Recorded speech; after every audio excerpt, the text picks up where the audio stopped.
All right, good afternoon and welcome everyone to the report back on the 2024 Mexican election. My name is Christian Rouse. I am the America's co-chair of the International Committee. I use he, him pronouns, and I'm from Long Island. Joining me this afternoon is Jorge Roca, Leon Henke, and Luisa Martinez. I'll let them all introduce themselves right now. Hi, everybody. My name is Jorge Rocha. My pronouns are they, he, and I'm a member of the New York City DSA chapter, and I'm also Mexican American, and proud to come to you here as part of the delegation. And I'm also co-chair of the International Committee. Thank you for coming tonight.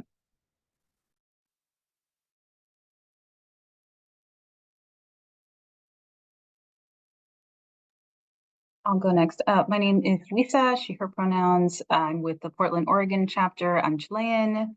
And I just had a wonderful experience in Mexico and can't wait to share it with you all. I'm Leon Henke, she or they, in the DSA Los Angeles chapter, member of the International Committee. And yes, it was such bliss to be in an election where everybody was really celebrating the results. I've never felt that kind of high out of a US election. Hey there, this is Austin G. I use he, him pronouns. I'm a little under the weather, unfortunately. Good air quotes are a vector for bad things, apparently. But I wouldn't miss this because, once again, as the others mentioned, it was an incredible experience that we saw, and bringing it back to everybody in DSA is something that's really important to us. And there's a whole lot that we will be discussing here. So happy to be here. Back to you, Christian. Thank you so much. So today we wanted just a brief overview on our report back for you. We want to go over a little bit on Morena, its rise. Who are they? Who is Mexico's next president, Claudia Sheinbaum? A review of the results and a delegation, a little bit of what we actually did as electoral observers, and outline our work with Morena, our future goals in working with them, and areas that we're looking to explore and just in our work in solidarity and research with Mexico going forward. To start here, Jorge, you want to show us a little bit on what is Morena and how they rose to power? Absolutely. Thank you so much for the intro, Christian. And so for anyone who's not aware, the current ruling party of Mexico is Morena, but also the continuing ruling party coming out of this election will be also Morena. So we have to talk about what is Morena. So in English, it's the National Regeneration Movement, or Movement for National Regeneration, in Spanish, which is Movimiento Nacional, Movimiento Regeneración Nacional. Basically translates to the same thing. And so why is it? To understand the politics of Morena, it's kind of stated in the name. Basically, it is a nationalist, although moving from a left-wing point of view, nationalist developmentalist project to assert the sovereignty of the Mexican nation, and as an objective, the self-determination of the Mexican people. The context you have to understand of Mexico is that ever since the Mexican Revolution that happened in the early 20th century, there has been pretty much an unbroken chain until 2018 of basically one party or party that kind of broke out of this party, which is the PRI, the PRI, which is the Partido Revolución Independiente, or the Revolutionary Independent Party, which basically was the party that kind of came out of the Mexican Revolution with the mandate that it had to be the ruling party in Mexico. But what is particularly important about that is that it maintained almost total control over Mexican politics for pretty much until AMLO was elected president in 2018. There's been a long history. Can you go back to the other slide, Christian? Go back to the previous slide. Yeah, so, basically the important thing you have to understand about the history of Mexico is that there has been a very serious issue with respect to democracy. And this is why the defense of the vote has been such an important aspect. 1988 was the closest there was to a challenger to the PRI hegemony, which was the son of a former president. The candidate Cardenas was basically trying to push out the PRI hegemony, and what is known as at this time is basically we know is that was an immense amount of fraud that occurred in that election, and coming out of that election, there was a huge amount of he was basically a Bernie-esque figure in the sense that he was kind of the first to try to push against the hegemony, but failed. Yeah, he was the son of Lorenzo Cardenas, and so what is important about that is that he failed, but then laid the groundwork for future political candidates to try to come in. And in 2000, Vicente Fox from the PAN, and the PAN is basically a conservative party, so it's to the right of the PRI, but effectively the same thing. The party of the ruling class. In 2000 and 2006, managed to, they broke, quote unquote, from the hegemony of the PRI, but everyone understood that these are effectively the same parties, but just switching sides. Not too different from, say, our current political system. The existing order and regime that existed in Mexico was so strong in terms of maintaining the status quo that the people called it the perfect dictatorship. And 2006 was actually the first year that AMLO, who's pictured here, ran for president against the person who eventually did win, which is Felipe Calderón, who was the successor to Vicente Fox in 2006. And this election was particularly important in terms of laying the groundwork of what later became Morena. We know now is there was immense amount of voter fraud. People universally consider that election as a stolen election. The results were quite close, even when they were kind of reconfigured. Basically, AMLO was in the lead, and then suddenly the Calderon was immensely in the lead again. And so, and at the time, AMLO actually totally rejected the results, and there was a huge political crisis. When Felipe Calderon became president and was inaugurated as president, within 10 days was the launch of the Mexican drug war, because he had to form legitimacy and say, no, as president, I'm the sovereign authority here. So that provides some context in terms of why there was such a huge amount of violence in Mexico in the 2000s and early 2010s. That's a huge aspect of it. In 2012, Enrique Peña Nieto was the PRI candidate that became president once again.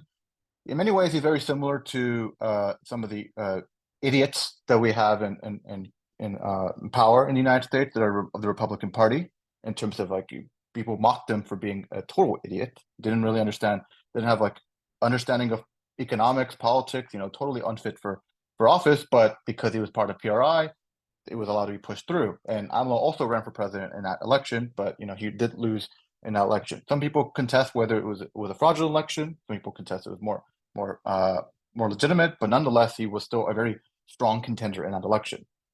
So in 2018, and coming out of 2012, Morena was formed. So now go to the next slide, Christian. Yeah. So in 2011, going into the 2012 election, the one I was just describing, it was founded as a political and social movement organization ahead of 2012. Not too dissimilar from DSA, in fact, because it was not a political party, but rather a nonprofit or organization that was trying to cohere existing social and political movements.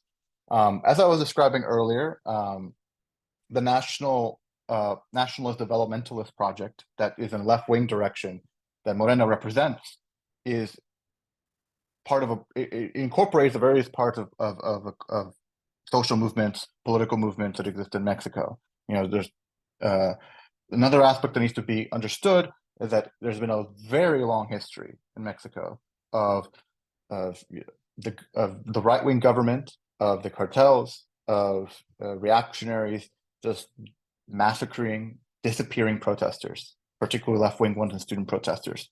And so there has been, but also there's, if you remind yourself of like the left wing workers movement, social movement, student movement, feminist movement that had existed organically for decades in Mexico, and then you also add the very sheer fact that there just had not been really from a purely Republican democratic conception of how the state should operate, that all these things kind of come together. And so in 2014, coming out of the 2012 election, clearly that was not sufficient. AMLO did not give up. The people around AMLO did not give up. Even though there's 2 elections in a row where they lost, they kept moving forward. And so in 2014, Morena registered a political party. Morena competes in his first federal election in 2015 and wins 25 seats in the Chamber of Deputies. This is an enormous victory, given that the PRI and the PAN and the PAN is basically kind of like what Mark in the chat put of like is essentially both market fundamentalists. It represented a break from the existing order, because Morena, if there's a poll that kind of brings it all together, is against neoliberalism, against imperialism, and against foreign intervention. And in 2017, Morena forms the Juntos Haremos Historia, together we will make history coalition with 3 other parties. I believe the 3 other parties were the Workers' Party, the Green Party, and it was this I don't think they're really a thing anymore or as prominent, but it was kind of like a social conservative Christian party, right? And so AMLO went to the presidency, and Morena sweeps into federal and regional power in 2018. So we ran on this thing called La Cuarta Transformación, the 4th transformation. We have to understand in Mexico, there's been three revolutions, or people conceptualize this 3 revolutions. The original, coming to Mexico, the second of like in terms of emancipation of Mexico, 2 of, someone can mute themselves. So, and essentially, there's been three subsequent revolutions that occurred in Mexico, and AMLO and Morena ran on this platform of basically this 4th revolution. Can you go to the next slide? And just to wrap up, before we go into, before Luisa can talk about Claudia Sheinbaum, the accomplishment that Morena has done in terms of the political party is that it's an expansion of old age pension for 12 million people, disability and parental care benefits, expansion of education infrastructure, reproductive rights expanded across the country, and reductions in homicide and kidnapping. What's particularly important to note is the economic policy accomplishment of Morena, is that there's been a doubling of the minimum wage. 9 million have been lifted out of poverty, and the highest peso valuation since the 1980s. And keep in mind that everything linked here has happened in just 6 years. This is not like the governmental project of over the course of 20, 30 years. This is just a single term, because in Mexico, you can only be president for 1 term, but the term is 6 years. So I'm going to pass it off to Luisa so we could talk about Claudia Sheinbaum. Yeah, I'll add just briefly on the economic point that I visited I visited Mexico as a DSA member 3 times. And the first time, this was 2 or 3 years ago, the peso was 20 pesos to $1. The second time it was 18 to 1. And then this last time, it was actually 17 to 1. So the peso has gotten stronger against the dollar. And this is despite COVID, this is despite the hyperinflation that every other country is seeing in the world, right? So it's possible. And so I just wanted to add that from a personal perspective. But yeah, Claudia Sheinbaum is the woman of the hour, right? Amazing support. If you want to go to the next slide. Yeah, she was a student activist, a photo that's going around her. She was actually in the United States protesting, the one that you tend to see a lot. She was part of a group of scientists who won the Nobel Peace Prize for climate change work, and most famously, her grandparents fled the Holocaust and settled in Mexico. Not a big group, not a big community, but she is a descendant from that kind of generational trauma. Go to the next slide. Yeah, I mean, here's some more stuff about her career, some more facts about her career. One of the things that she did, in addition to what's on the screen, was built public parks in the city, built, what do you call it? I forgot the name of it. the things that you get into that are in the sky, you get in a pod and it goes down. You guys remember the name of that? Cable cars? Yeah, cable car. Thank you. I don't know why I was struggling with that word.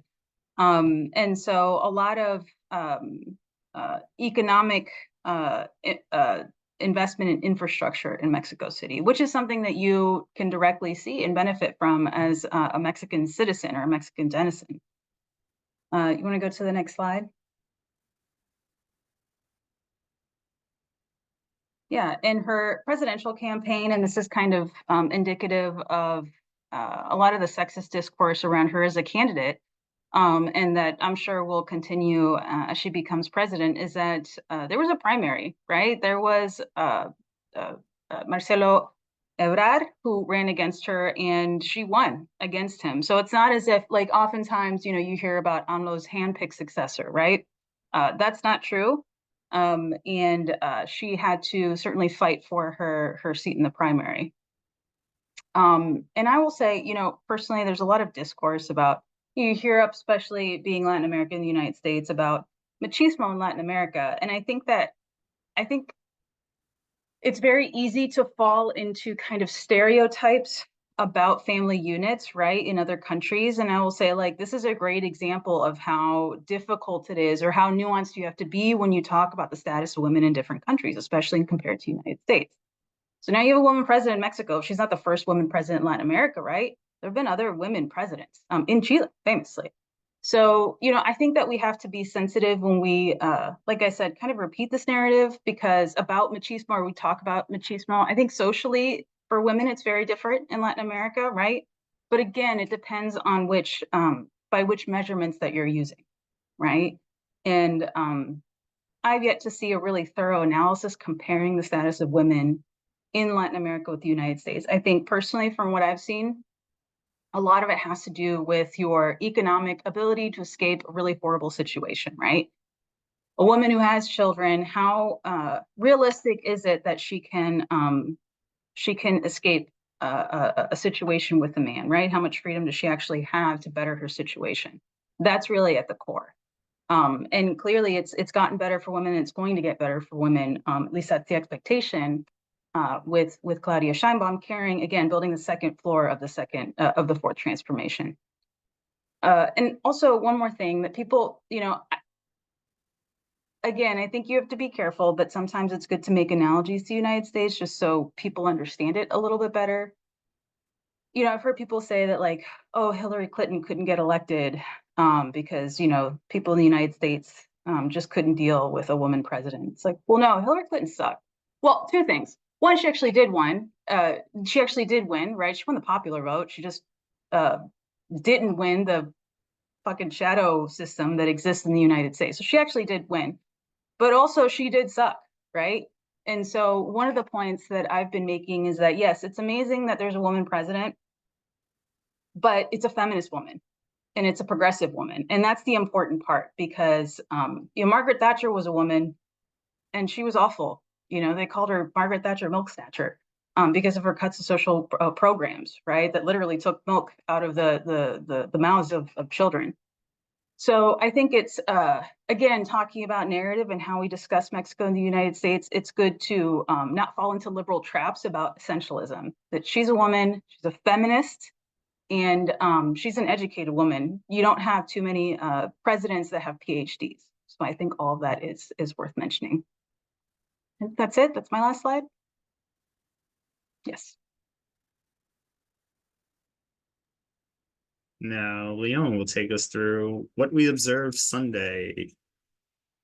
Hi, everyone. And yes, I'll just talk about the election observers for a moment. And then, Christian, do you just want to sort of go through, show some of the slides of the actual election?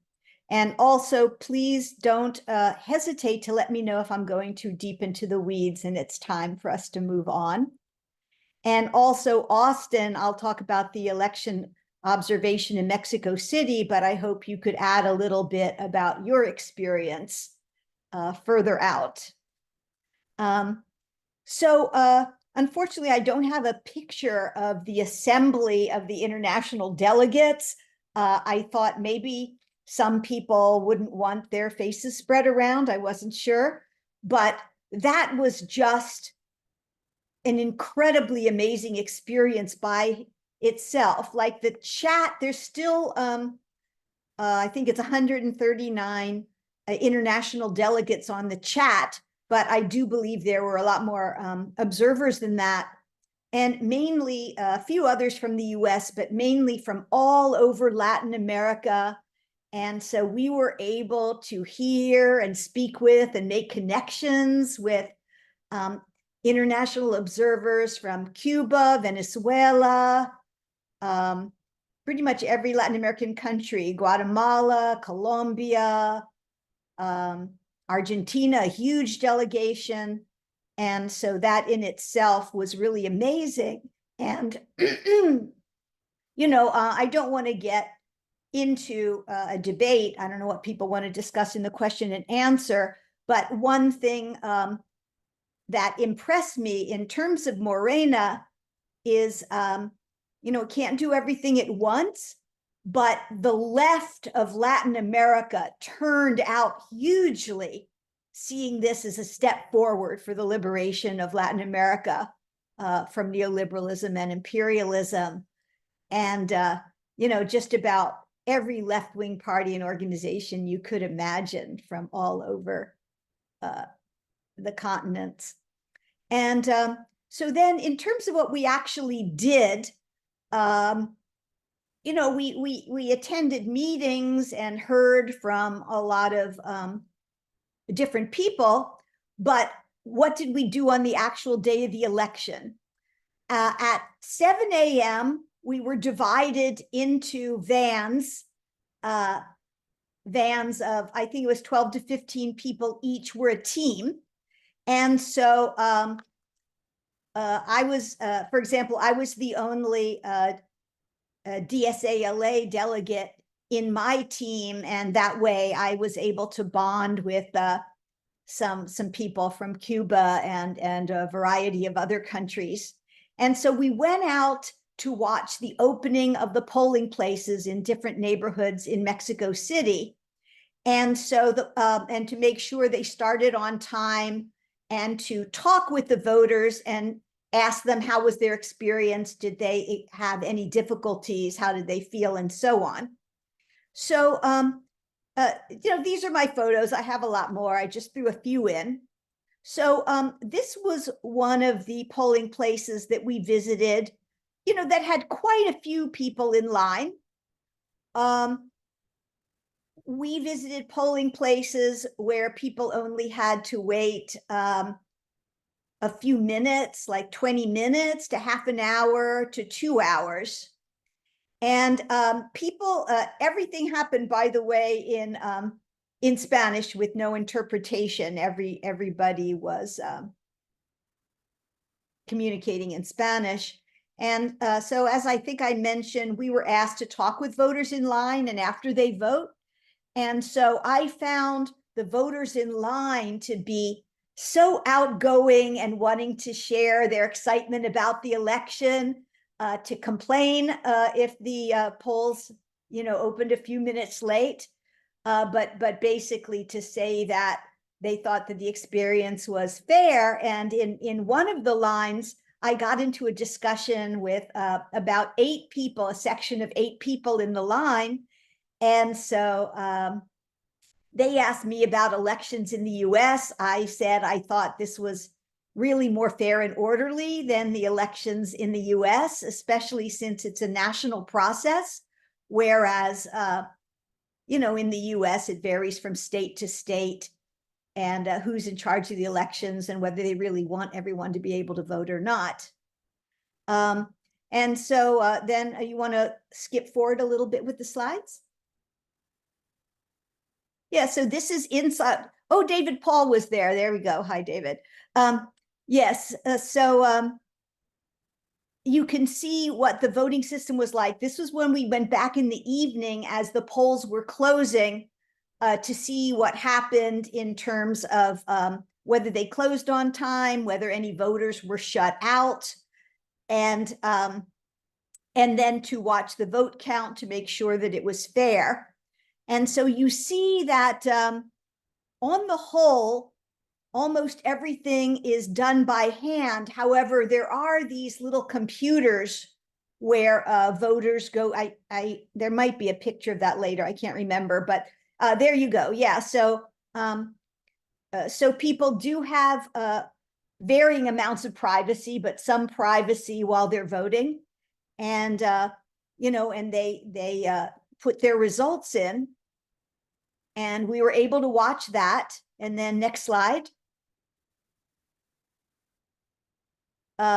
So those are the boxes. It was really interesting. It's all done so much by hand.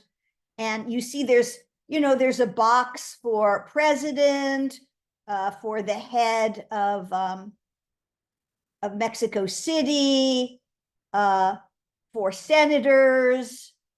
There's 6 different boxes. And then next slide. Oh, that's all I have for the pictures. Okay. So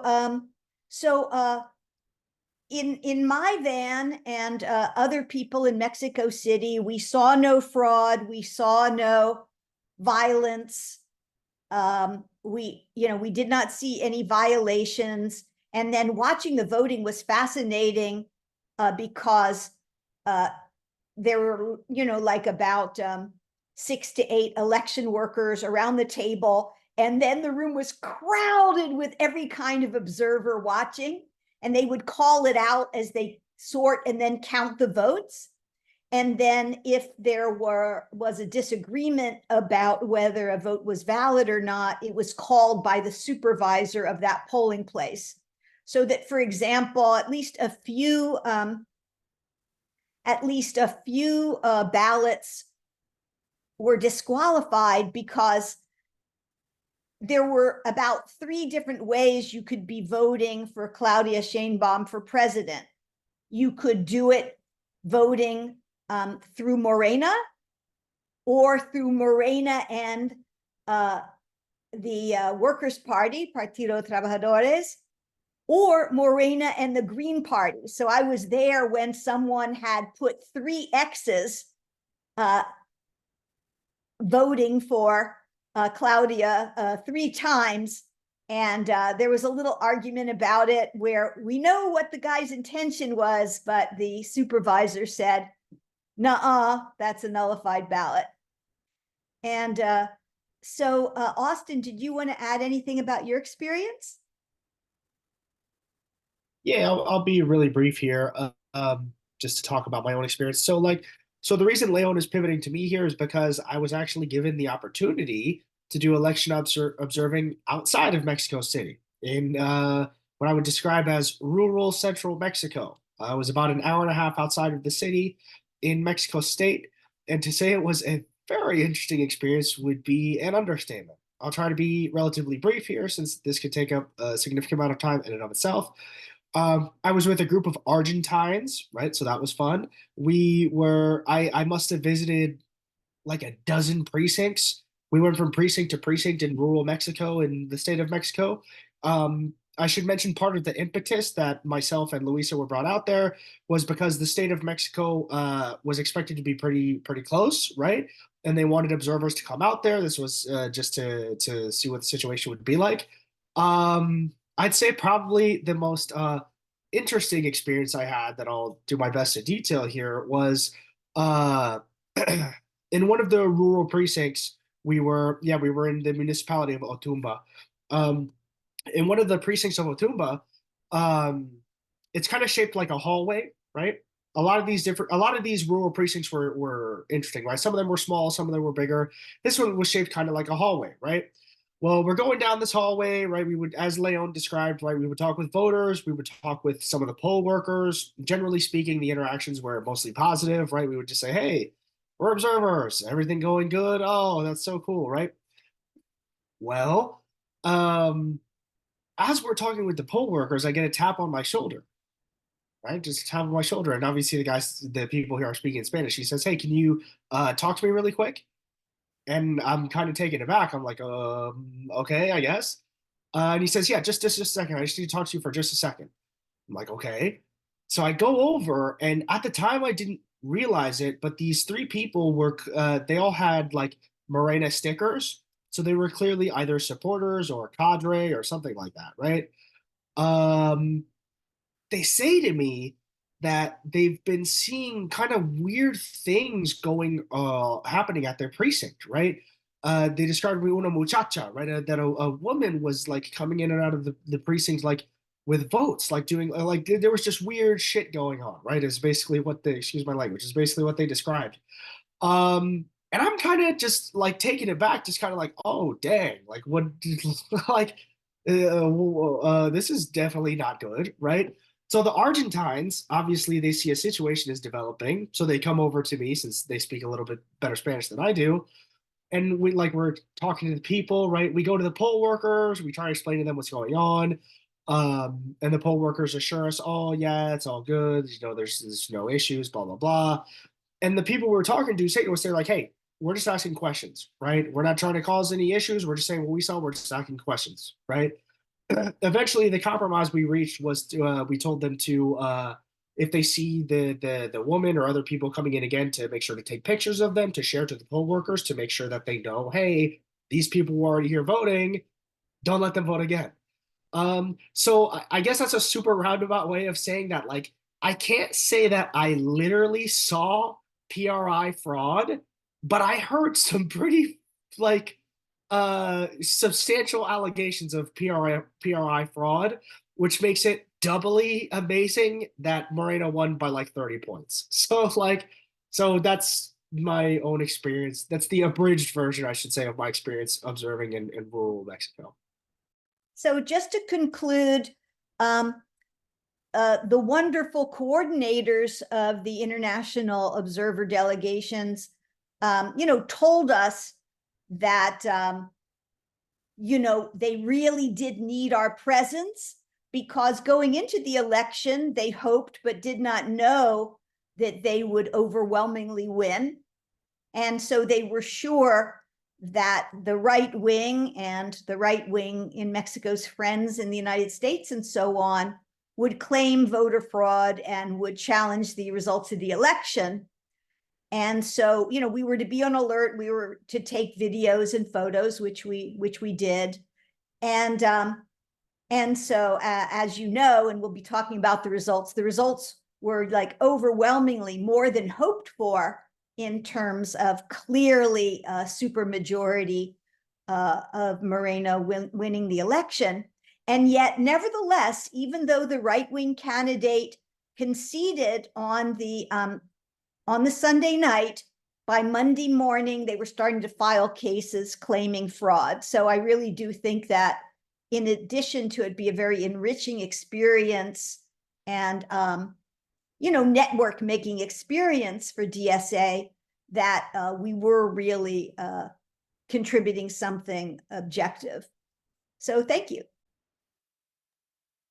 Thank you, Leon. And I'll go over a little bit on the 2024 results.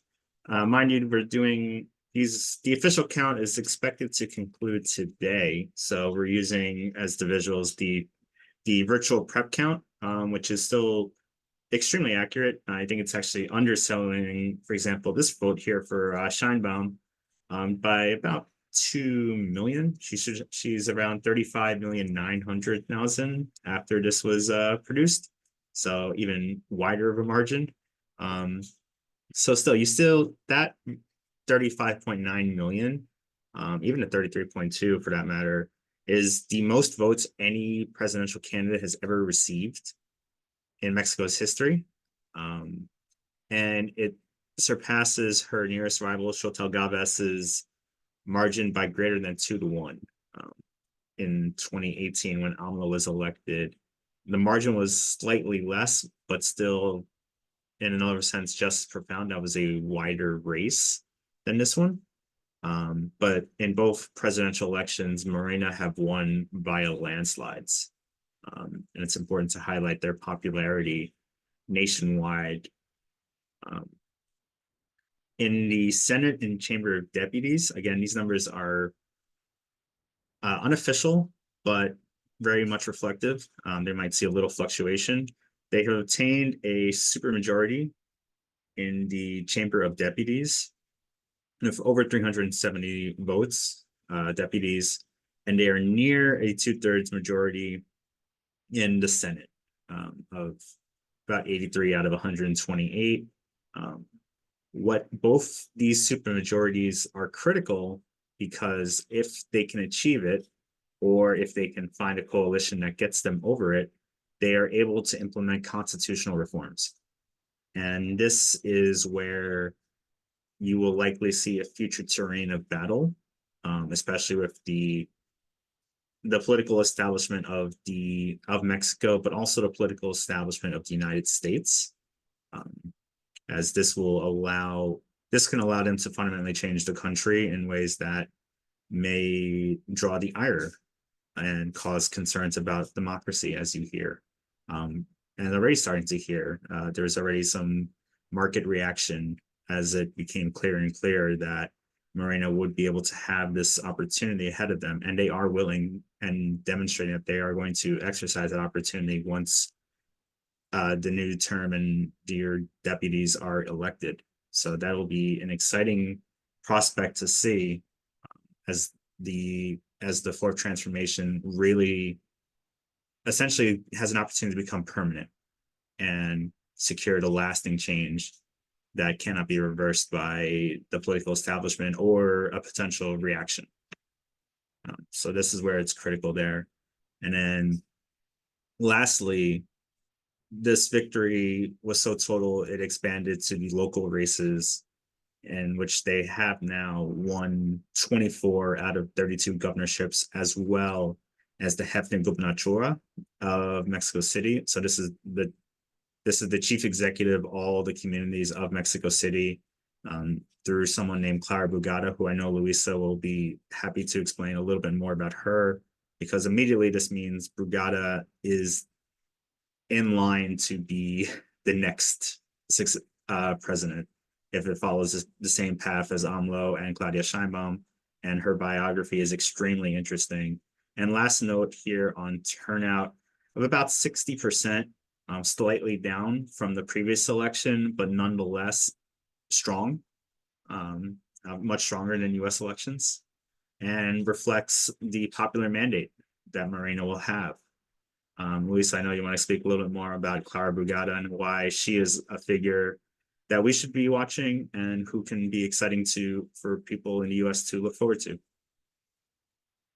I'll be brief. So Brugada was, well, one thing I always like to say that I learned is that she was a card-carrying Maoist in her youth, right? So, and she still won Iztapalapa. She still clearly won the mayorship of DF.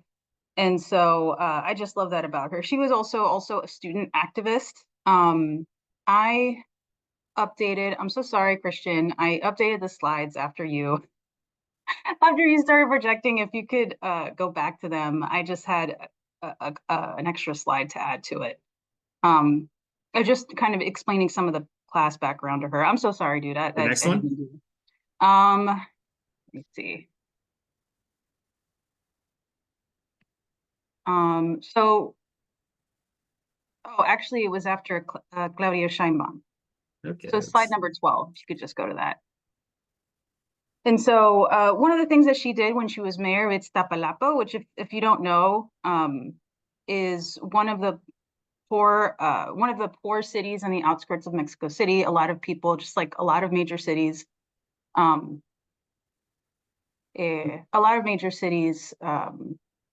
poor live on the outskirts, right? And they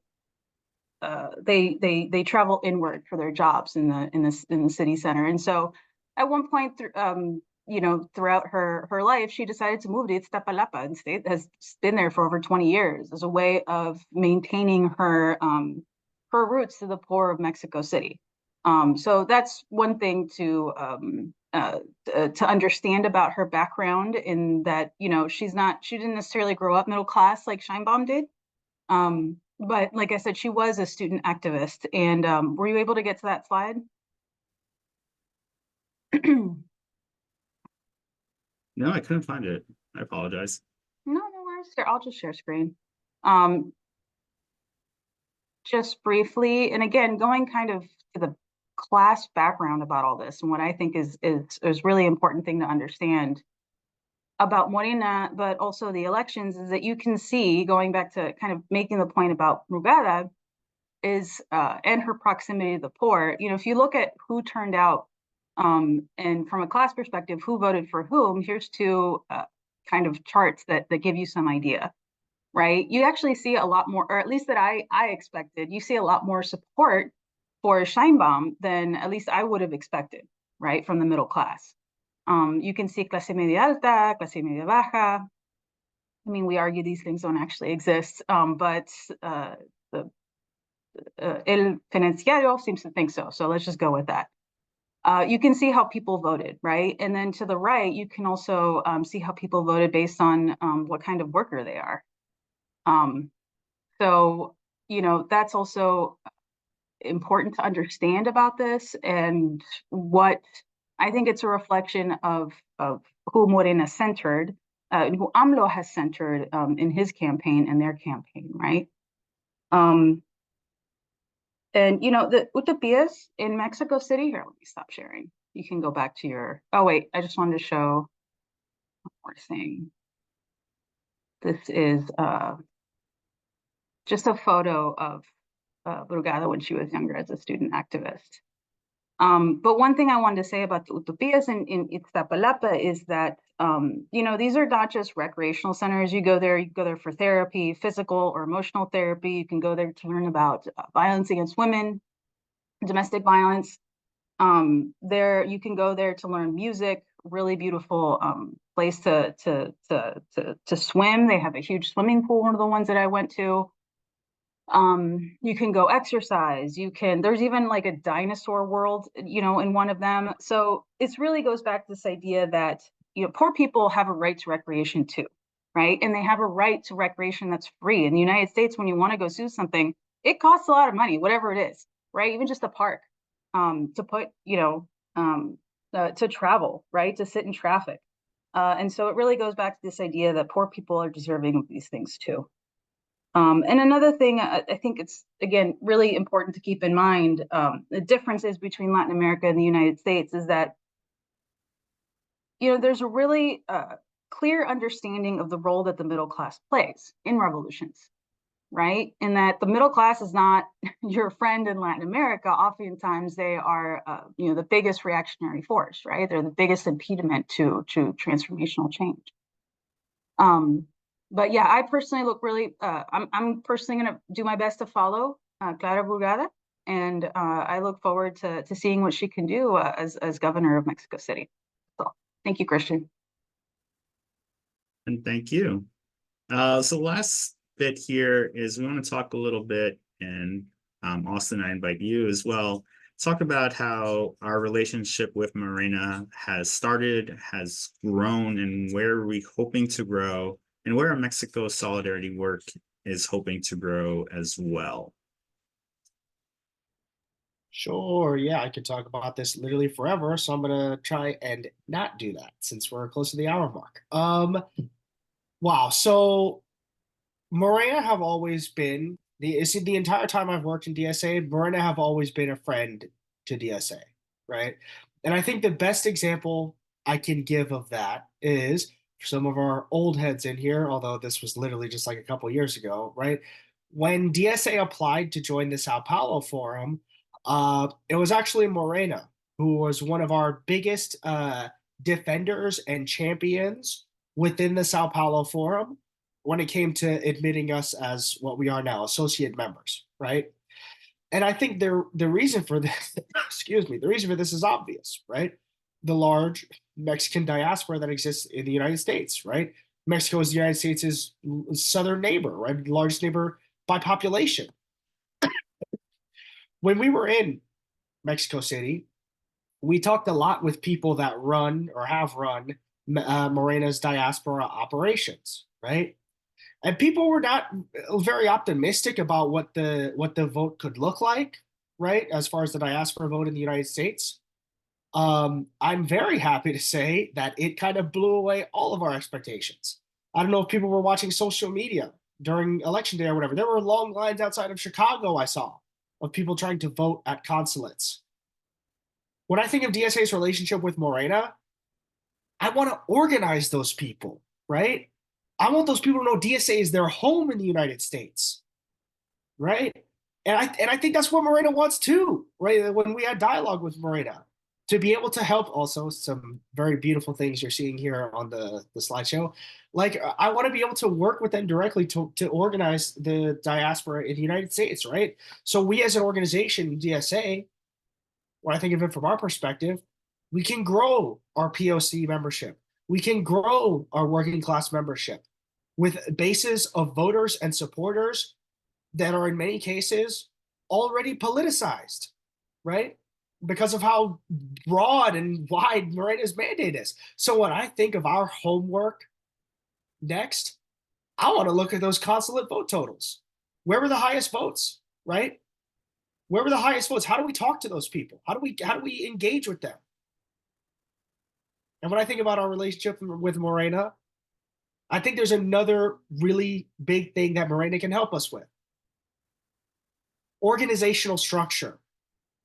To me personally, there was nothing I had like more fun doing than picking Morena cadres' brains about how they adjudicate grievances, how they handle with political conflict, right? How they've been able to build this mass movement that is, of course, deeply contradictory, but has been able to win power. I want that in the United States. I know we all do, right? And dare I say, when I was in El Zocalo with Jorge and Christian by my side, right? I felt like it's possible, right? I said this before when we were talking to Moreno.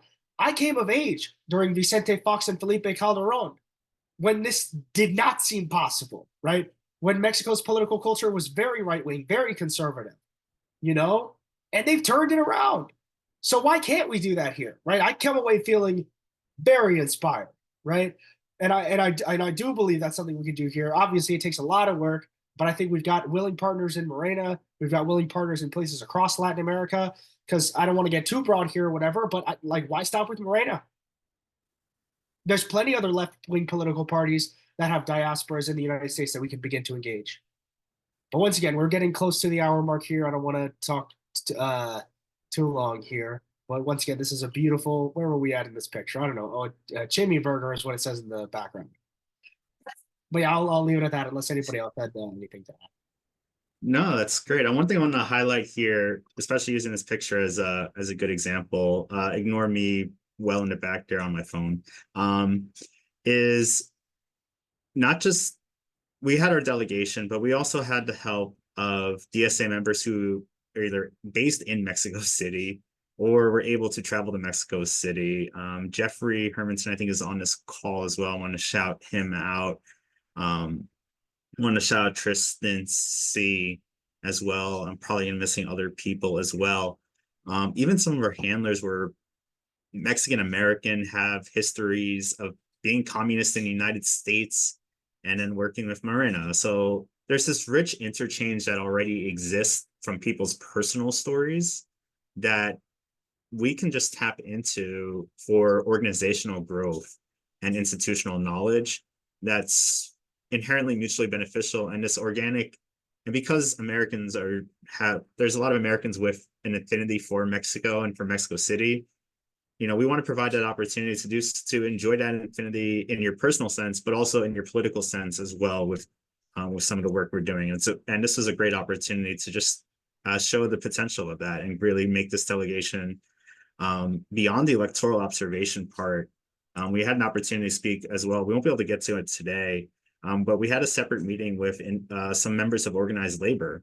And that's one of the areas we want to explore a little bit more here on how there's been successful labor reform, there's been beneficiaries, but the challenge of expanding that to more of Mexico's working class, and also the labor to labor connections that need to be built, because as Mexico becomes the US's largest trading partner, and as the growing trend of nearshoring affects Mexican working class, US consumers, and the working classes of both countries, there's opportunities to use our allies in organized labor to build these connections with Mexican organized labor, also to increase unionization rates in both countries. Mexico has a very low unionization rate, and it's an area that the government's aware of.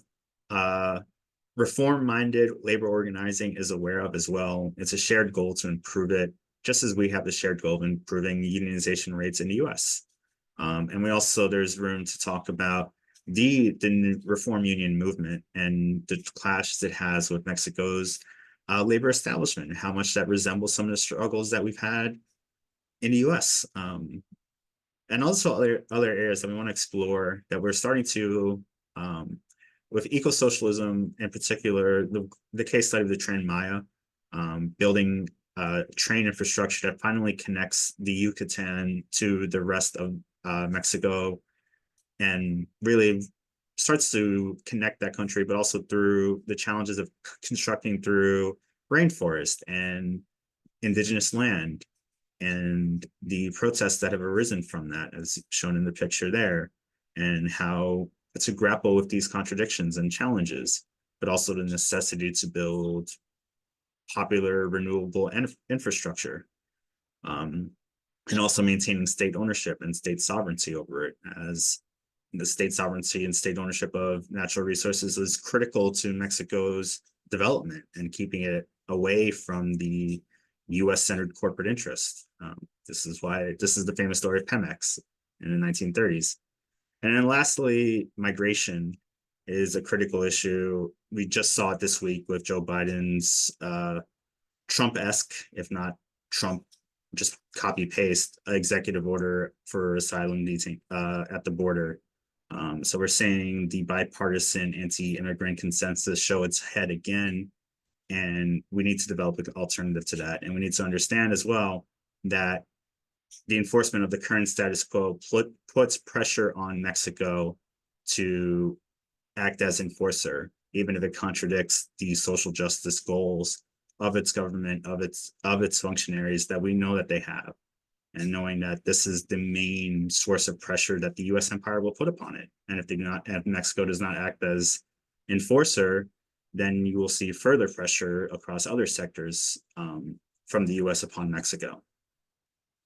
So with that, we are now at the question and answer session part of this show. I will look for questions in chat as best as I can. Thank you, Leon. I know you have to go to your local chapter meeting as well. I guess we'll do a good old-fashioned stack here. Put yourself on. We have probably about 15 minutes or so, give or take. We'll see here. I'll let Akil, if you don't mind turning your camera on.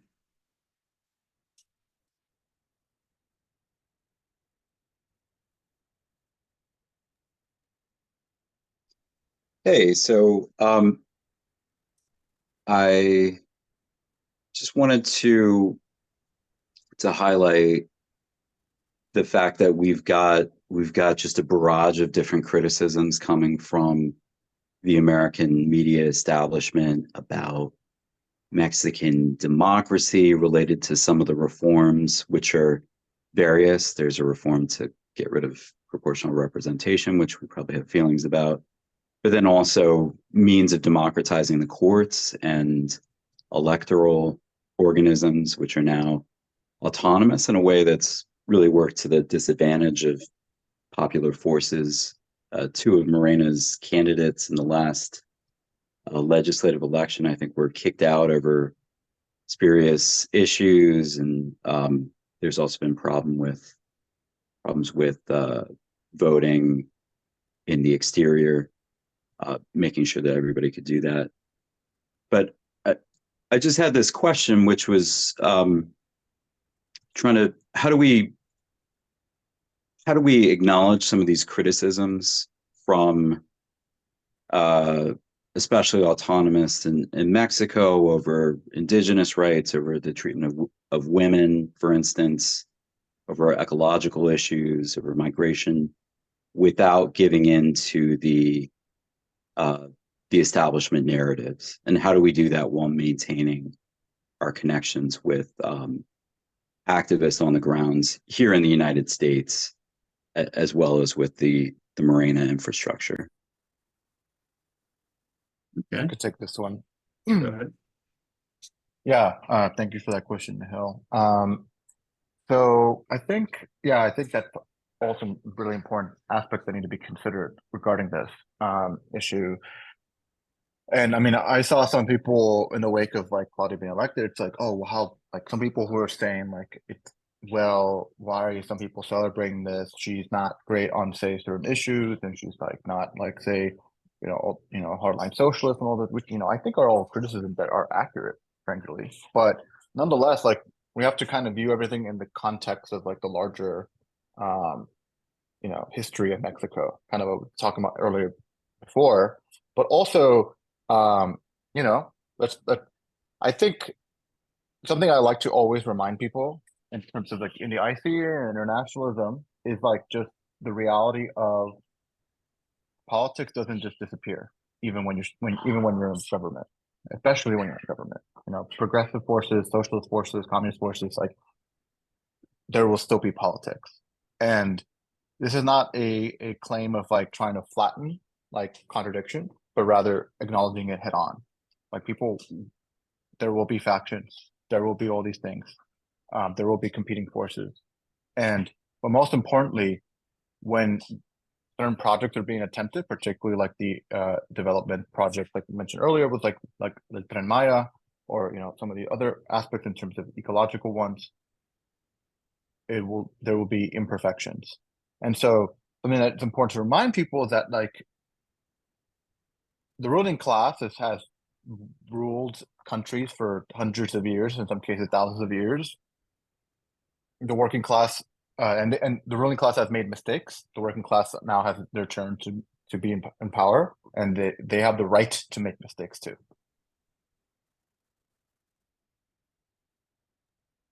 Yeah, I would add to that. I think it's also important we interrogate our own chauvinism, right? Even as the left in the United States, and just as like me as a lady with all my privilege, and I grew up poor, undocumented. Even I have to recognize that my social status at present, like what does that, how does that entitle me to criticize a party that has made absolutely amazing transformational change for its poorest citizens? DSA as an organization, like what right do we have? Right. And then the question becomes like, is that really our job? Or is our job really to work in solidarity? Not blindly. Once we develop the kinds of relationships that let us have these organizations with people in Mexico, right, we can have those discussions. But right now, I just don't think that that's our job to do, is to criticize Morena, especially considering what they've been able to achieve. So, that's my approach to it. I think building the relationship is by far the most important thing. Cool. I'll let Noah and then Paul ask their questions, so we get all these questions in at once, and we can answer and then wrap up. Hey, glad everybody had a great time. It looks like a fantastic trip. Love to see internationalism in Latin America. My question is, knowing as we know the tendency of the United States and the forces of capital to overthrow, soft coup, etc., governments throughout Latin America, from like Allende's Chile to what they did to Lula with, what, I guess, is there any fear, especially because the United States has such an interest in Mexico, is there any fear of reprisal from the United States government in that way, and what steps are being taken to prevent that? Like, what's the tactic to remain in power against a right-wing coup? I can start this, and then I'll let either Jorge and Luis chip in. I think the first step, well, the first approach depends on who is going to be U.S. president in a few months and the start of the year. We know that the right in the U.S. has gotten much more bellicose in its rhetoric around Mexico to the point of talking about armed action and invasion in the name of curtailing the cartels. And I know I was funny, I was in the airport on the way back and just hearing Americans like just look at the CNN screen and just ignorantly view Sheinbaum as the cartel's president, which could not be farther than the truth. But it's this type of narrative that can seep in, and if there's no hiding that the right is ascendant right now in the US, that this could become the type of problem. So this is of course dependent on how the election result goes. So if that's a scenario if the right wins. If the incumbent wins, we might see this kind of similar approach where there's no real there might be a less aggressive approach, but you'll see again more pressure from the Biden administration to enforce the current migration policy and have more sticks applied to it in case Mexico does not go further, and that will put pressure on Mexico to further militarize its police and expand its arms purchases and cause other potential security concerns. So those are the two negative sides of it. The best positive outcome you could see is a more hands-off approach, allowing for greater mutual economic cooperation and participation, the continuation of some of the worker protections that are included in the USMCA that allow for better recourse. Obviously no treaty that's born from NAFTA is going to be 100% pro-labor, to say the least. I'd probably wager that's going to get a failing grade, but there are mechanisms for it in there that can be used to protect working class people. But that would be the blue sky scenario. If Jorge and Luisa want to chip in there on that. Yeah, I guess I could take one aspect in terms of the fears. I mean, like, in terms of some of the criticism people have like lobbed at Morena in terms of like how they've handled the situation regarding the cartels. Well, people have to understand in many places in Mexico, like the cartels are the government, right? And that is the context that people are like that the Mexican government has to particularly Morena in terms of like what it's doing. That's why I framed it as like a nationalist developmentalist project, because if there is a power vacuum, then other forces will kind of come in, right? And that's like why we have to always remember that. And so in the wake of the Mexican drug war, like people wanted like all the violence to it. I mean, like before what happened in Gaza, like, and also what happened in Ukraine, like, this century, after the Syrian war was the Mexican drug war in terms of people like civilians and people dying, right? It's like we know about what's going on in Ukraine, we know what's going on in Gaza, we know what's going on in Syria, but people don't talk about how the right at our border, the country right to our border, has a similar level of scale of destruction and death that's happened. It happened in our lifetime, right? And people wanted peace. People wanted to, move on from that. And I think it's, the Mexican people had the right to do so. But also, it's like, why am I harping on this? Because also remember the context of some of these cartels. A good example is Los Zetas, right? It's one of the most dangerous cartels, which is like a split organization from like one of the two main ones. There's the Sinaloa cartel and there's the Gulf cartel in northern Mexico. And the Zetas kind of split off from that. And Los Zetas, the people who were at the center of it, were former Mexican special forces that were trained by, you guessed it, U.S. Special Forces and IDF. I'm not joking, right? And so, like, the cartels are the plan for destabilization of Mexico, right? But for the U.S., this is like that is in fact the plan that they have in terms of destabilizing historically the cartels into the past 30, 40 years, when left-wing politicians have ran in Mexico, what happened? They get killed. And this is why I think, just not to be morbid, but I think that more ways than one, we have a lot to learn from Morena given the history of the US left, right? Like we have a lot to learn in terms of like there was this very small room for error for left-wing politicians in Mexico, given like it's in many cases like literally life or death. And so like kind of like what Christian said in terms of the margins, like a big factor what happened in like Brazil was like the fact that the PT did not have control of the legislature, whereas in this case it's the opposite. We have like the possibility of a supermajority in both houses, and making those changes in the forced transformation permanent. Like some of them that we heard from Morena people was like, making minimum wage increases like and salary increases permanent. Making queer rights permanent. Making like a lot of the transformation in terms of democratic rights permanent into the Constitution. These are significant changes, right? Yeah, I'll try to briefly add to that. The best thing that we can do in the United States is join Mexico Working Group. Thank you for that softball. No, you didn't intend it like that, but I'm going to take it like that. So part of it is just us responding to these bullshit narratives about Mexico and English language media, doing what we can in that sense. But I will say, like, we had a meeting, or there was a meeting prior to when the election started, just for election observers. And really primary to the whole meeting with not just us, all the delegates from countries around the world, was that we're really concerned about the right wing rejecting this vote. We're pretty confident that Sheinbaum's going to win, but what we need are international election observers to testify that the vote was fair and free. Right? They were very concerned about that. And, we had some back and forth about what kind of delegation that we wanted it to be. And by far, especially considering our role in the largest terrorist country in the world, being objective and being election observers and just being there was really, really important.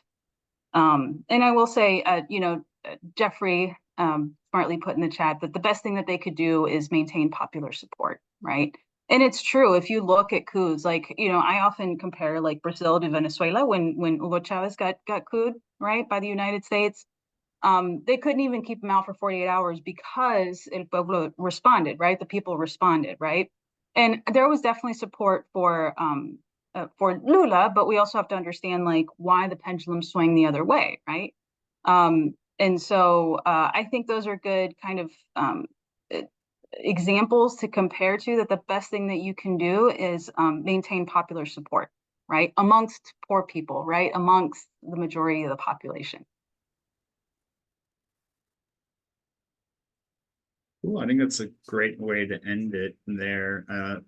As you can see, the best ways for us to get involved for IC members is to join the Mexico Working Group. I think you saw the link in chat.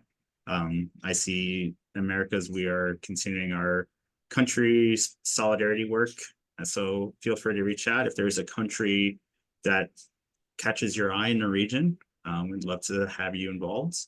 If you're not an IC member, what are you doing? You should be applying to join the IC right away. And then you can join the Mexico Working Group. And if you're a DSA member, please continue to consider solidarity dues. And that improves our capacity to be able to work with Mexico, travel to Mexico, and continue to strategize and work unencumbered and grow our capacity as best we can. Before we go, I also want to include if you're looking for more ways to get involved with the IC this summer, we are co-hosting with the Brazilian Workers' Party a poly-ed education exchange where you can exchange your knowledge and perspective with Brazilian Workers' Party's members and build camaraderie with like-minded organizers in our shared struggle. If you're a chapter leader, you're especially encouraged to apply, if you've had any leadership experience at any level within DSA. Applications are due next week, and the program starts in July. So we look forward to your, please consider applying, and we look forward to hearing from you. Thank you everyone for attending today. We hope you got a little taste of what's this exciting moment in Mexico is, and are inspired to let your chapters know and let your comrades know that a wonderful thing is going on in Mexico, and they see a wonderful opportunity to work with us, and we see a wonderful opportunity to work with them in solidarity and to build the future that we both deserve. Thank you so much, everyone.